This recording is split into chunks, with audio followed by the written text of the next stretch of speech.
अस्सलाम वालेकुम दोस्तों, तुसी वेखदे पे लतीफ़ किंग टीवी ते मैं तुहाडा मेज़बान वाहिद खरल। तो दोस्तों सब तो पहले तुसी साडे चैनल करो सबसक्राइब, नाल ही बेल आइकन करो ओके, ताकि साडी हर आने वाली नई वीडियो सब तो पहले तुसी वेख सको।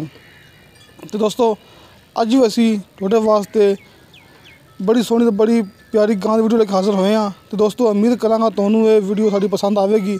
तो सब तो पहले आपां कैमरामैन नूं कहने कि आपां नूं गां दी वीडियो नज़दीक लिया के तसल्ली नाल दिखा देवे। तो उस बाद आप गां के मालक नाल भी गल कर लांगे। लो दोस्तों साडा कैमरामैन साहब तुहानूं गां दा मूँह दिखांदा पिया। दोस्तों बड़ा सोहना गां दा मूँह ते बड़ा सोहना गां दा रंग, तो दोस्तों बड़ी सोहनी गां है। लो दोस्तों माशाल्लाह दोस्तों बड़ा ही प्यारा बड़ा ही सोहना गां दा हवाना है। मुठ पर थान चंगा सोहना हवाना है, मतलब दा फासला मुठ पर थान। दोस्तों जिवें माशाल्लाह मई थान दे मई तो जिवें इस तरह बड़ी सोहनी ते बड़ी दोस्तों प्यारी गां है।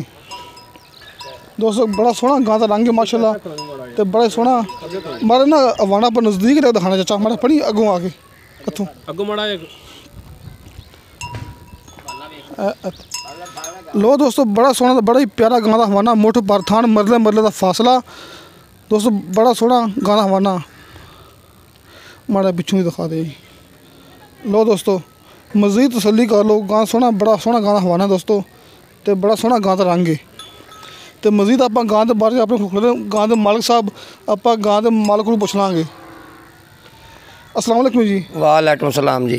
चाचा की ना तुहाडा? मेरा नाम जी मोहम्मद मुमताज। मोहम्मद मुमताज। गां अपनी है? अपनी जी। सारी किहड़ी नस्ल दी है? ये साहीवाल दी। साहीवाल दी जी। ठीक है, साहीवाल क्रॉस। हाँ सूना दी या सूई हुई है? सूई है मगर बच्चा जो है 8 दिन की सूई। बच्चा दिखाना सी यार, और तेले रंग का बच्चा बैठा काले रंग का जो बच्चा को बंदे लेके यार। अच्छा बच्चा बच्चा है बच्चा। सूई कितने दिन हो गए ने? ये सूई हो गए जी आज 10 दिन हो गए। 10 दिन हो गए। तो कितना सुबह सूई है? ये तीसरा सुबह। तो दुध कितना? दुध जी 7 डडवियाँ टाइम दियां चोई जाना। 7 गड़वियाँ एक टाइम दी? एक टाइम दो टाइम का 14 डडवियाँ 14 किलो पक्का गारंटी नाल? गारंटी नाल। अच्छा आज दा बच्चा है पीछे हमारे लिए सामने।